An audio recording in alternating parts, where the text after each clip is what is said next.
You know what I'm sick of? I'm sick of WWE 2K. Over time, that series has morphed into a mess of systems that make no sense, it plays like it's underwater, and every year we're more likely to see game modes removed and new glitches than we are to get any genuine improvements. Worst of all, there seems to be no hope for it going forward. The pressures of releasing a new entry every year put the focus on adding new animations and getting the roster up to date, and the odds of anyone making another wrestling game that's, fun seems to decrease by the day. But hey, just because the 2K games are the only ones coming out regularly, doesn't mean you have to put up with them. There's a whole pile of wrestling games from the past to dive into. We don't need fancy modern graphics to enjoy our grapple games. After all, if Monday Night Raw's bad, it's best to turn it off, not sit through it for 3 hours so you can complain about it. But you do that anyway. Instead, why not try playing WWE Raw on the original Xbox? Or I should say WWF Raw, since this was their last video game released before the lawsuit and name change in 2002. Even though this was past the peak for the WWE, they were still doing well enough for every console to have its own exclusive series. The PlayStation had the speed of the SmackDown games, the Nintendo 64 had the technique of the Aki engine, the Dreamcast got a good port of an arcade game, and the new hot Xbox got...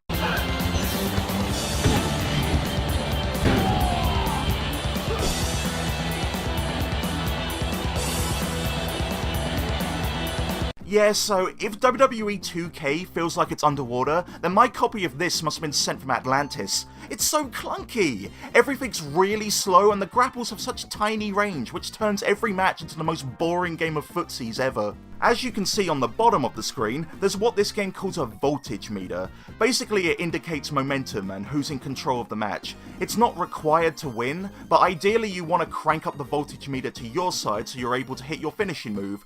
In the SmackDown games, everyone builds up momentum individually and stores their finishers to use at any time, whereas Raw is attempting to capture the back and forth momentum of an actual wrestling match. It is nice when wrestling games try to incorporate systems that acknowledge crowd psychology, but when your game isn't good, having a system that requires you to successfully perform a string of moves in a row to unlock your finishers only highlights all the little problems, like all the ways for grapple attempts to fail, how unintuitive the reversals are, and how easy it is to accidentally do the same moves over and over again, which causes the crowd to turn against you.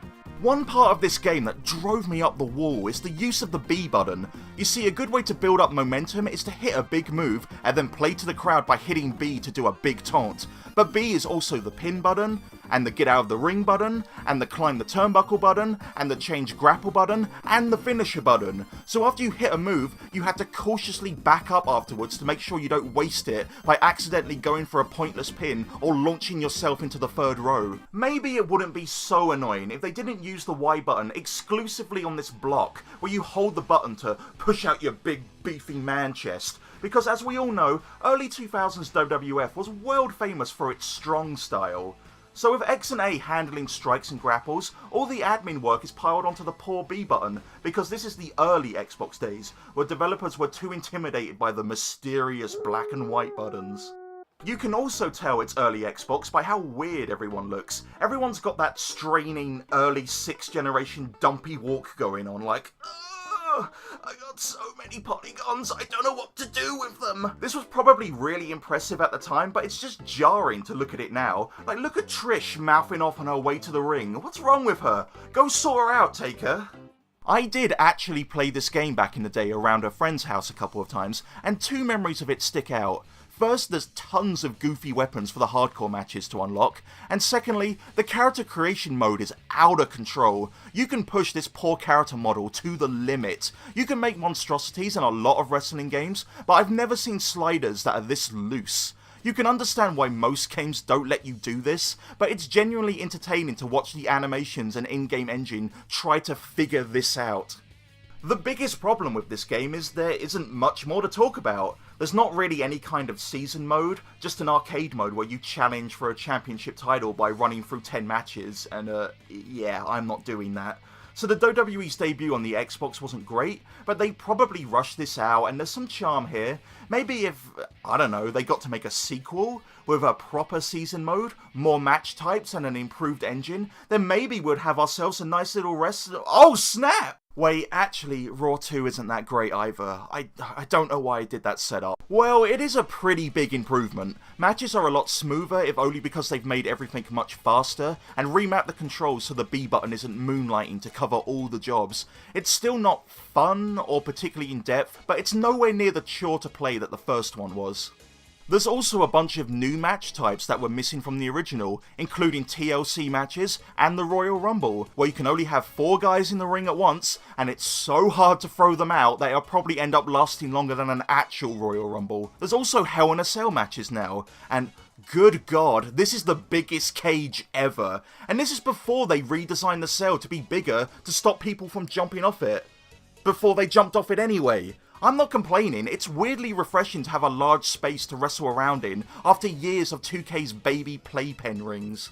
I don't know who that is, but he just won a wild anything goes 6-man Armageddon Hell in a Cell match via knockout.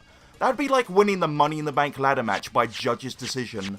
The Create a Wrestler mode has been tweaked as well, and there's loads of new layers and options to play around with, including personality settings. Again, this is another feature you don't see too often. Most wrestling games either just let you choose heel or babyface, or have no options for this whatsoever. The downside is they did severely cut back on the sliders from the first game, so you can't make hilarious monster men anymore, which is a shame, but I have to say, individually the character creation in these games is lacking, but if you combine them into one somehow, adding in more choices for hairstyles and clothing and so on, you'd have one of the best creator wrestlers ever. Now, our main event for the evening is the new season mode. Since when your wrestling game isn't as fun as your competition, I'd argue this is the most important mode to get right if you want to stand out. There's not really a narrative as such to this mode, it's essentially an act of roleplay, where you pick either a member of the roster or your own created superstar to ride along the WWE schedule. I like to play games for escapism, so I'm going to choose the Nature Boy Ric Flair, since he's about as far away from me as you can get.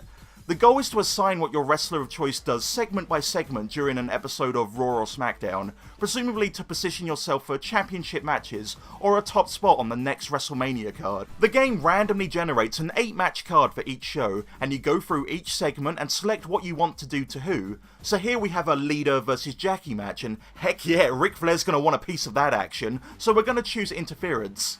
Oh, come on guys, let me get in the ring. Even in video games, there's always security guys to stop me. Oh, whatever. Immediately afterwards, there's a Stacy versus Molly Holly match, and that's even better, so let's try it again. No! You guys can't do this to Nate. This is a medical need. You actually can't stop him.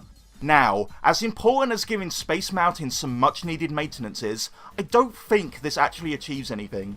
To be honest, I'm not sure what any of this achieves, so I just decided to invest all of Rick's time into trolling Scott Steiner. You know, it just seems like something he would do. Call out Scott Steiner to the ring. Attack Scott Steiner backstage. Manipulate someone else to attack Scott Steiner backstage. Complain to Scott Steiner backstage. Encourage Scott Steiner backstage. Try to drop a box on Scott Steiner backstage. Succeed in dropping a box on Scott Steiner backstage. Steal Scott Steiner's chainmail out of his bag, so he stops holding everyone up at the airport and Nate doesn't have to stay at the bar for too long. You'd think all this would lead the game to start putting together a hot money feud between Ric Flair and Scott Steiner, but that's not how it worked out. In one scene I manipulated Rob Van Dam to attack the genetic freak, but halfway through the attack his emotional inhibitor fuzzed out and he realised he didn't actually want to punch Scott Steiner in the face for no reason. So later on when I tried to call out Scotty to the ring, the call out missed Scott Steiner and hit Rob Van Dam, so Rob Van Dam came out instead, and the game put him in a match with me at the next pay-per-view. Maybe Scott Steiner wasn't up to it because I broke his spirit too hard. Every action you take backstage lowers some of your own spirit, and aggressive actions can damage the spirit of other wrestlers on the roster.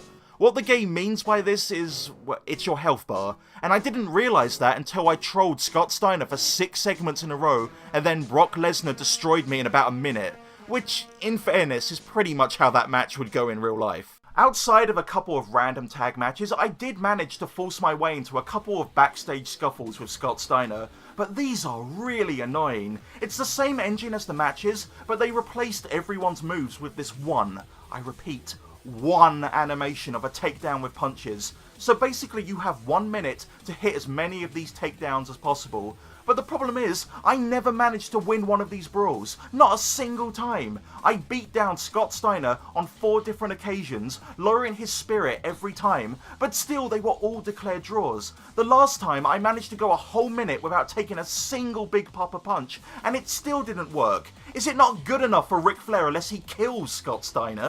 This is the point where I started to get really bored of this mode. It doesn't take long to realise how limited it is. There's not a lot of options, but there's still a ton of recycled animations. The game rarely responds to your actions in a way that makes sense, and there's just not enough here to hold your interest. This is a problem with a lot of officially licensed wrestling games. You have to spend so much time keeping the roster and imagery up to date that these kinds of modes end up rushed and unpolished. That probably explains why the presentation is so bad. This mode doesn't even attempt to recreate any kind of brand split or the actual WWE schedule. You compete on one randomly generated Raw and SmackDown card featuring the entire talent pool of the time, and then it goes straight to the next pay-per-view. Worst of all, the menus are just slopped onto this one short FMV clip of random footage from Raw that constantly resets whenever you select anything. And it's probably gonna get this video copyright claimed, so if I did anything weird to the footage, then that's why. Still, art imitates life as my Ric Flair's styling and profiling came to an end after one last match against Shawn Michaels.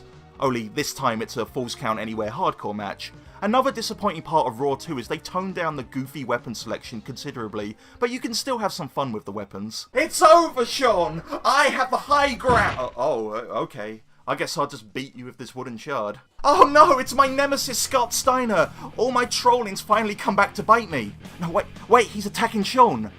Did he secretly enjoy it when I dropped a metal case on his head? Why would this happen? Even Big Show's heel turns made more sense than this.